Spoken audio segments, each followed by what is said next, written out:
right, well, welcome to Reach Church. We are going to keep building it back today, all right? This is part 4 of a sermon series called Build It Back in the books of Ezra and Nehemiah, now Nehemiah. So I want to start with a question. Any country music fans out there? All right, we got a few, yeah. And hey, not like Taylor Swift country music stuff. That's not real country music. I'm talking like she thinks my tractor's sexy kind of country music, you know. That's real country music. You know, where I grew up, there was one option on the radio, one option. Country music. Don't even bother hitting the seek button on the radio. It's gonna be a country music station. So that's what I grew up with. And my favorite country artist was always Brooks and Dunn. Yeah? Okay, 3 people know Brooks and Dunn. It's okay. My favorite song was always the Boot Scoot Boogie. Yeah? The Boot Scoot Boogie. I love that one. Funny story, Brooks and Dunn is actually why I learned to play the guitar, okay? So when I was a little kid, I used to air guitar all the time and pretend that I was Brooks and Dunn. So one day my dad was at this auction and he comes home with like this $14 guitar. And he was like, hey, do you want to learn how to play real guitar so you can be like Brooks and Dunn? And I was like, yeah, I do. I don't know why I'm embarrassing myself. There you go. That's it. That was my first guitar in full-on Brooks and Dunn garb right there. I think I was like 4 or 5, I can't remember.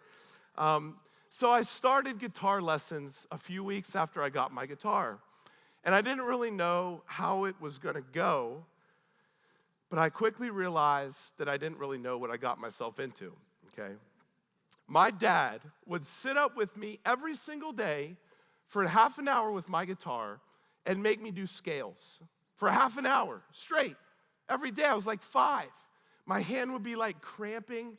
The ends of my fingers would be bleeding. Like, can I stop? He's like, you've only got 27 minutes to go. I'm like, my hand. So fast forward to present day. Millie, my oldest daughter, just started taking piano lessons, okay? Yeah. And she has a great teacher, by the way. Great teacher. Great teacher. So I'm pretty hands-off. But as her recital was approaching, I couldn't help myself. So it was time for one rehearsal with Dad, okay? So it was reminiscent of the guitar scales as a kid, okay? It's like, play it again, play it again, play it again, play it again. I wanted her to have a successful recital. It's like, play it again. No, play it again. You got it wrong. Play it again. She actually had to learn the song Ode to Joy, you know. Da, da, da, da, da, da, da. Ode to Joy, okay? And she wasn't that thrilled about it.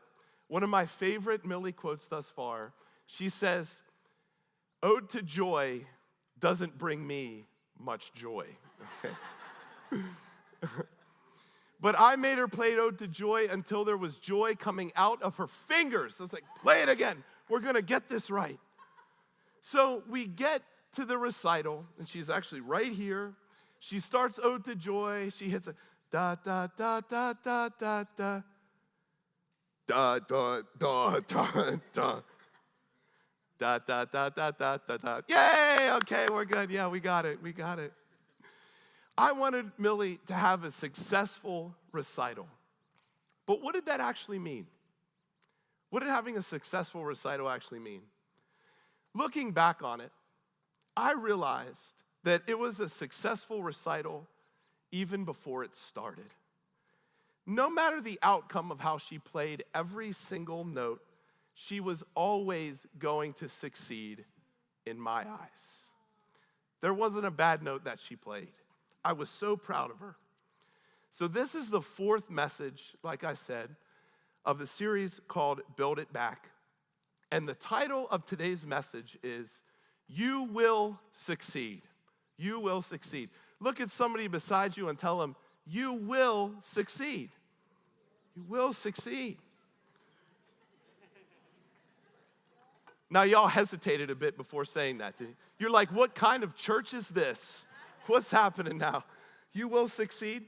Unfortunately, once you say words like success and prosper in a church, people get nervous. It's like, uh-oh, what's he gonna do? Is he committing blasphemy, right?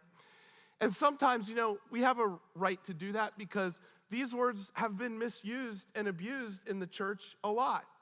But words like success and words like prosper, these are great biblical words. They are. The Bible is full of these words. It's just about us having the right perspective of what these words actually mean. And hopefully you'll learn that through the message today. So last time we were together, we actually concluded the book of Ezra. And so today we're going to pick the story back up in the book of Nehemiah. Now, the story of Ezra and Nehemiah, they're very intertwined. Actually, Ezra makes an appearance later in the book of Nehemiah. And I wrote this in my letter, but according to Hebrew tradition, these two books were actually just viewed as one book. They were written separately, but they were always viewed as one book. So we're really just continuing on in the same story today. So are you ready for Nehemiah? Nehemiah. All right. All right, here we go. Nehemiah chapter 1, verse 1. The words of Nehemiah, the son of Hakaliah.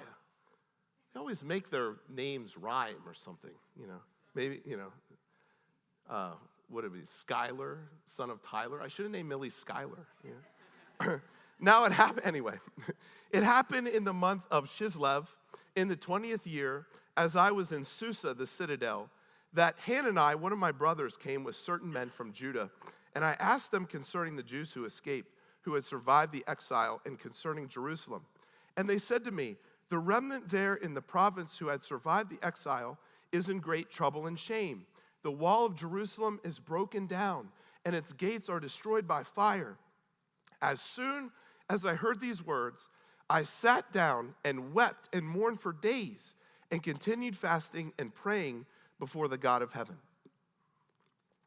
Now, if you look in your Bible, after that, Nehemiah chapter 1 contains one of the most famous prayers in the whole Bible. Maybe you've heard it before. As for today, though, the point I want to make about this prayer isn't necessarily the content of the prayer. So we're not going to read it all right now. But it's the frequency of the prayer. Notice the end of verse 4. It says, I continued praying before the God of heaven. And if you look ahead to chapter 2, you'll notice that it's approximately 4 months after the news comes to Nehemiah, and he prays this prayer in chapter 1. Here's the point. The prayer in Nehemiah chapter 1, it wasn't a one-time prayer. He continued praying this prayer for 4 months. 4 months. We're pretty impatient when it comes to prayer, aren't we?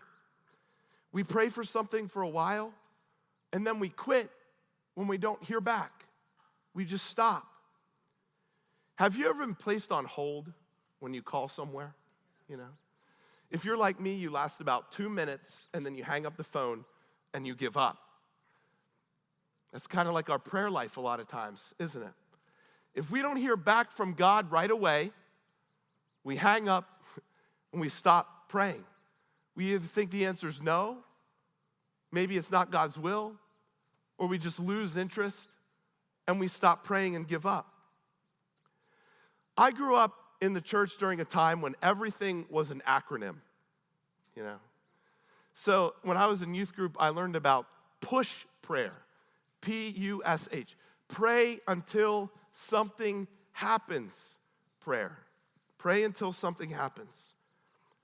We have to understand that we have a temporal timeline, but God sees things from an eternal one. So his timing is always perfect. He's never too late. And listen, maybe God is using your persistent prayer to prepare you for when he gives you the answer. Or maybe your persistent prayer is the thing that will actually bring about the answer to what you're praying. Look what happens to Nehemiah. Skip ahead to chapter 2. In the month of Nisan, in the 20th year of King Artaxerxes, when wine was before him, I took up the wine and gave it to the king. Now I had not been sad in his presence, and the king said to me, "Why is your face sad, seeing you are not sick? This is nothing but sadness of the heart." Nehemiah had not been sad in the king's presence, but his persistent prayer actually changed his countenance before the king. Persistent prayer is important because, listen, what you pray comes out. What you pray comes out. Turn to somebody and say, "Hey, what you pray comes out." What you pray comes out. Nehemiah was burdened in prayer. He was burdened. He was persistent. And what he prayed over and over, it actually changed his whole countenance. So much so that the king noticed. The increase of his burden actually became the answer to his prayer. What you pray comes out, and what comes out might be the answer to what you're praying. Prayer is a crazy thing, how it works. Look what happens in verse 2. And the king said to me, "Why is your face sad, seeing that you are not sick? This is nothing but sadness of the heart." Then I was very much afraid. I said to the king, "Let the king live forever. Why should not my face be sad when the city, the place of my father's graves, lies in ruins, and its gates have been destroyed by fire?" So after praying for 4 months, Nehemiah, he sees this opportunity to tell the king about what's been burdening him, okay? I wonder how many times that we pray for something and then we just miss the answer. When the answer comes, don't miss it. Don't miss the answer to your prayer. It's like that story of the guy in the boat who's stranded in a flood. You ever hear this one, right? He's stranded in a boat. He's got 3 separate guys that come up to him in the boat, and they said, "We're here to rescue you. We're here to rescue you." And every time this guy's like, "No, I'm praying to God that he would rescue me." So eventually the guy dies. He ends up in heaven, and he says to God, "Hey, I had the faith that you were going to come and rescue me. Why didn't you?" God said, "I did. I sent 3 guys to rescue you. You didn't get in the boat." A lot of times we miss the answer to our own prayer. Nehemiah has been praying for his people for 4 months. It changed him. And now he has the king asking him, "Why are you sad? Why are you sad?" So it was now or never. Don't miss the opportunity when the answer to your prayer comes. Prayer will open doors, but you have to walk through it. Nehemiah 2:4. The king responds then and he says, "What are you requesting?" I love this question. The king's like, "Okay, what are you requesting?" So when you pray, what are you requesting? Today must be acronym day, okay? Because I already talked about push prayer, pray until something happens prayer. And now I'm going to talk about acts prayer. You ever hear this one before? Acts prayer? Adoration, confession, thanksgiving, supplication. It just talks about the elements of prayer and how we should pray. Acts prayer. And it's important that our requesting or our supplication, if you're using the ACTS acronym, it's important that our requesting always comes with adoration, confession, and thanksgiving. It has to be bathed in it. What are you requesting when you come before God? Is it based out of who God is, why you need him, and what he's already done for you? Prayer changes your will. Prayer changes your heart. And if you want it to change you in the right way, it has to be bathed in those things. God is not a genie in the bottle. And you just can't ask him the right way to get what you want, okay? Somebody got the reference already. God is not Christina Aguilera, okay? That's what I want my quote to be for this sermon. If you're lost, get with the times. Look up Christina Aguilera. Listen to Genie in the Bottle, okay? It's all right. That's what I'm talking about. God is not a genie in the bottle, okay? He's just not. He's not. What are you requesting? Does it come from who God is? How much you need him? And what he's already done for you? Does it come from those things? Because when you request in that way, when you request from that place, look what happens, James chapter 5. The earnest prayer of a righteous person has great power and produces wonderful results. Elijah was as human as we are, and yet when he prayed earnestly that no rain would fall, none fell for 3.5 years. Then when he prayed again, the sky sent down rain and the earth began to yield its crops. What are you requesting? Does it come from adoring God, from confessing your shortcomings, and from thanking God for who he already is? Then the king said to me, "What are you requesting?" So I prayed to the God of heaven, and I said to the king, "If it pleases the king, and if your servant has found favor in your sight, that you send me to Judah, to the city of my father's graves, that I may rebuild it." That's what he said. That's what he was requesting. You know, I think we all tend to ask for things without doing those other things. But maybe your problem today is that you haven't asked yet. Maybe the reason that you don't have it is because you haven't had the faith to ask for it. I was shopping the other day. Went up to this rack of clothes. We're 20% off shirts. I actually got this shirt at that rack, come to think of it. Nice shirt. 20% off. So I go up, and I go up to check out. And the girl rings me up, and I look down, and the price was like more than I thought.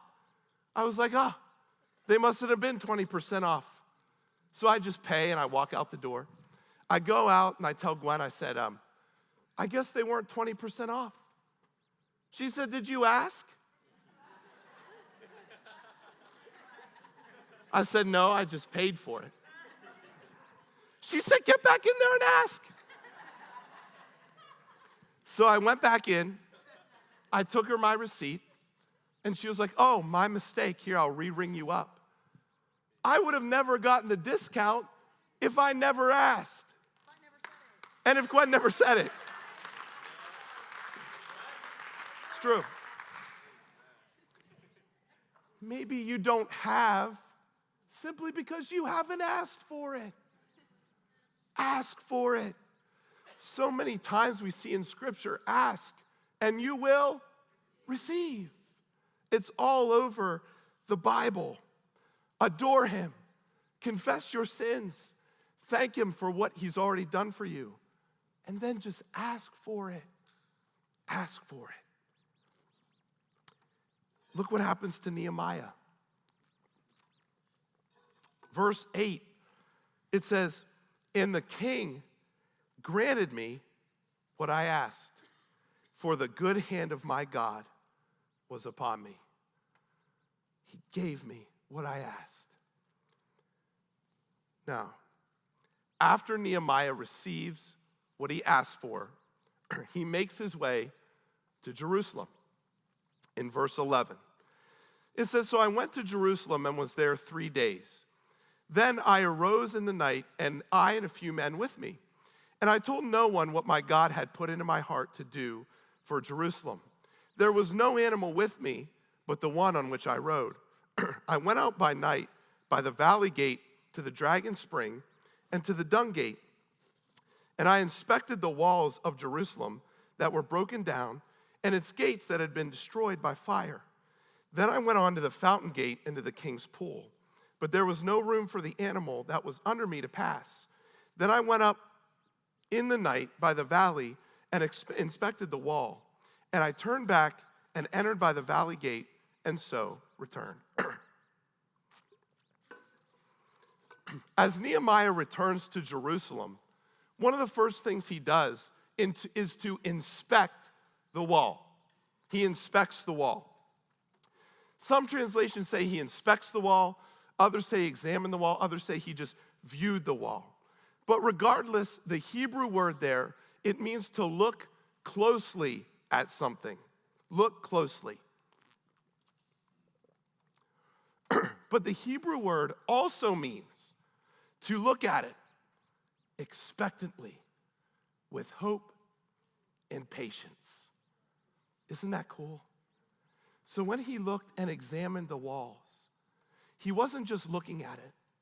He didn't just go up there with his measuring tape and take all these dimensions and worry about what he had to do to rebuild the wall. He went up with an expectant hope. And look, he looked at the walls, and he didn't just see the rubble. He saw what was going to be.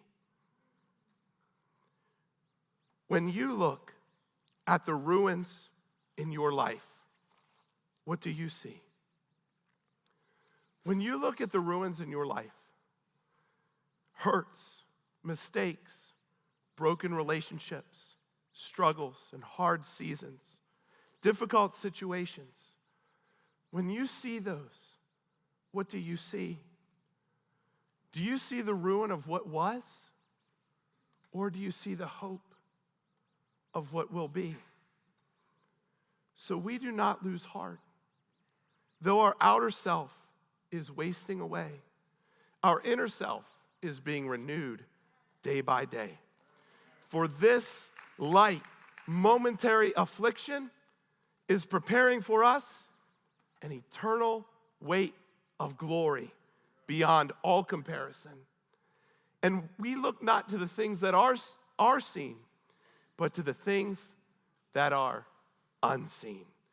For the things that are seen are transient, but the things that are unseen are eternal.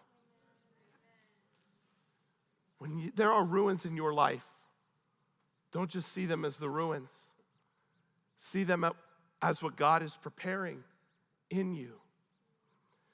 This is for Nehemiah, and this is for our lives too.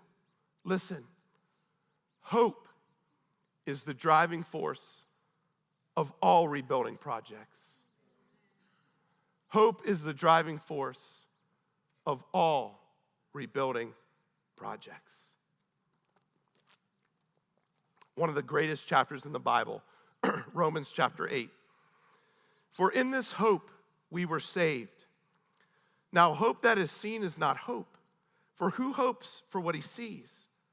But if we hope for what we do not see, we wait for it with patience. It's hard to see the walls in the ruins. It's hard to believe in the rebuilding of the walls when the walls are crumbled. It's hard to hope for what we do not see. But keep reading that glorious passage. Likewise, the Spirit helps us in our weakness. For we do not know what to pray for as we ought, but the Spirit himself intercedes for us with groanings too deep for words. And he who searches hearts knows what is the mind of the Spirit, because the Spirit intercedes for the saints according to the will of God. And we know that for those who love God, all things work together for good, for those who are called according to his purpose.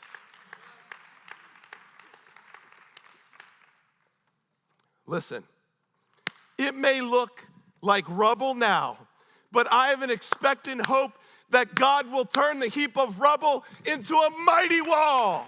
It's coming up. I have a hope that somehow, some way, God is going to take what the enemy meant for evil and turn it for good.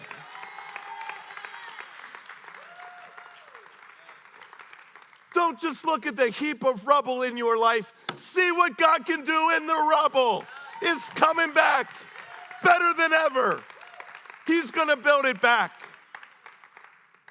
Hope is the driving force of all rebuilding projects, all of it.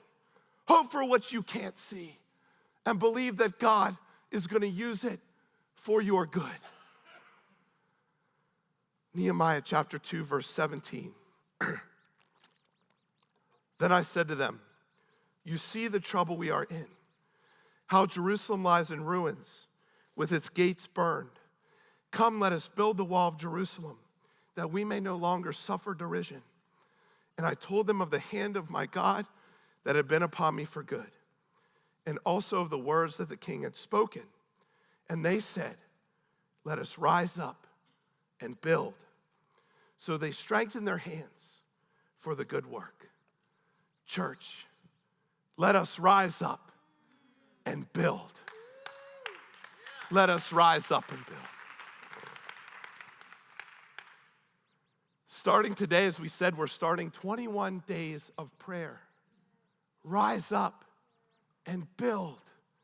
God is going to build something beautiful in your life, maybe from the ruins, but rise up and build. Strengthen your hand for the good work he has before you. And then they said, let us rise up and build. So they strengthened their hands for good work. But when Sanballat and the Horonite and Tobiah the Ammonite servant and Geshem the Arite heard of it, we'll talk about them next week, they jeered at us and despised us and said, what is this thing that you are doing? Are you rebelling against the king? Then I replied to them, oh yeah, this is so good. The God of heaven will make us prosper, and we, his servants, will arise and build. For you have no right, you have no claim in Jerusalem. The God of heaven will make us prosper.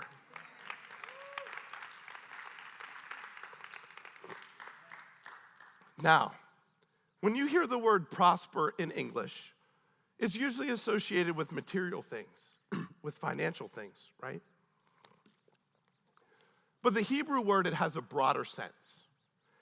When you hear the word prosper, you can also think success. The Lord will give us success, okay? Now, as I was studying this passage, God kept bringing me back to that phrase. He's like, the God of heaven will make us prosper. The God of heaven will make us prosper. Here's what I wrestled with. I thought, can I make this applicable for us here today? In other words, were Nehemiah's words for us as well? Can I say our God will make us prosper? Or were they just for the Israelites back then who were rebuilding the wall? Nehemiah sounded sure of it, but is this word, is this promise for us as well? And here's what I found. I found that the same word, our God will make us prosper, the same word in Nehemiah 2:20 is used elsewhere in Scripture. Look at Psalm 1. You may have heard this passage before.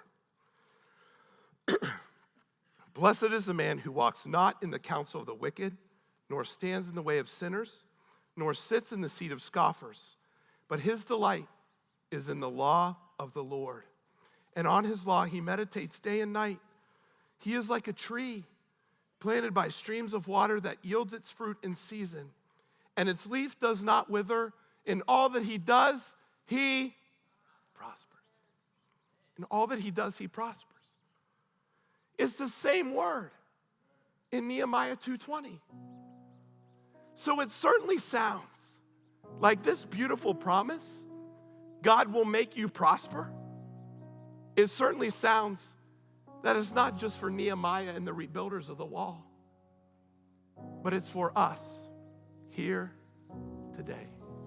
Our God will make us prosper. When you delight in the law of the Lord, you're like a tree planted by the stream of the water of life. And in all that you do, you will prosper. You will succeed. No exceptions, no fine print. The God of heaven will make you prosper. But what does that mean? What is the outworking of that? Well, here's the thing to remember. Look, someone, it doesn't say in all that he does prospers. It says in all that he does, he prospers. It isn't about what you do being prosperous or successful. It's not about Millie playing every note right. It's about you prospering from what he does in you. In whatever you do, it's about what he does in you. In whatever you do, you will prosper. And watch this. In all that you do, you prosper because you are being transformed into the same image from one degree of glory to another in every single thing that you do. You're planted like a tree beside the stream of living water. Listen to this quote. All of his actions being directed by the word, providence, and grace of God shall be crowned with success in one respect or another. For even disappointments, even losses, even afflictions will work for your good with a blessed effect or end. All things, you will succeed. You will succeed because you are planted and you are rooted and you abide in nothing but Jesus.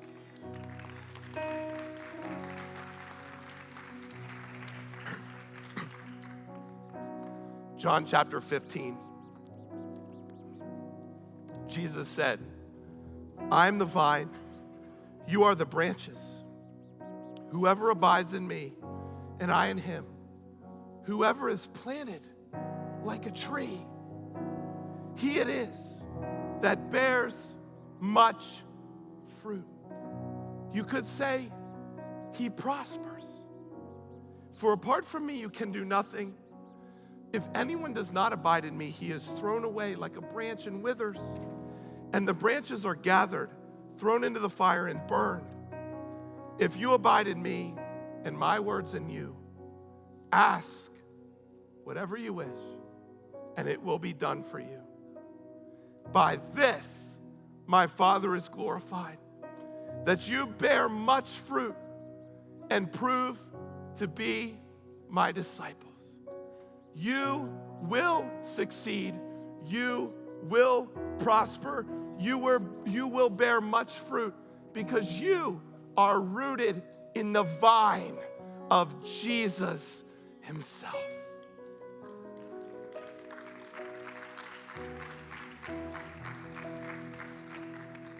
Millie succeeded before she played one single note.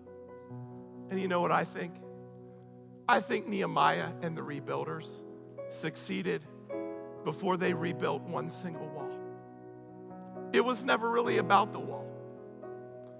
It was about what God did in the hearts of Nehemiah and all who came to rebuild. The God of heaven will make us prosper, and we, his servants, will arise and build. Here's what I believe for you today. Whatever God has put in front of you, you will succeed. Whatever is in front of you. And maybe, listen, maybe you won't always succeed in your eyes, but you'll always succeed in his.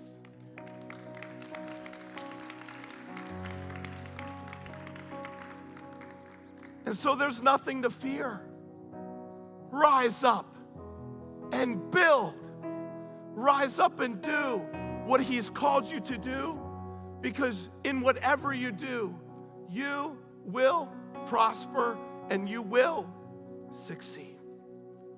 For as the rain and the snow come down from heaven and do not return there but water the earth, making it bring forth and sprout, giving seed to the sower and bread to the eater, so shall my word be that goes out from my mouth.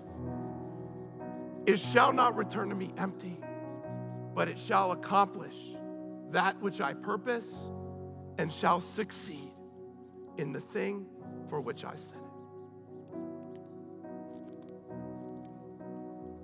I came across this quote. God's children are so moistened with his grace that whatever comes to them tends to their salvation. Grace is often defined as God's undeserved and unmerited favor. So we can read this quote like this: God's children are so filled with his favor that whatever comes to them tends to their salvation. That is prospering. That is success. That even when disappointment comes, even when loss comes, even when affliction comes, even when failure comes, you will succeed. You are rooted in Jesus, in the vine. You abide in him. The God of heaven will make you prosper. You will succeed because his favor is upon you. Amen.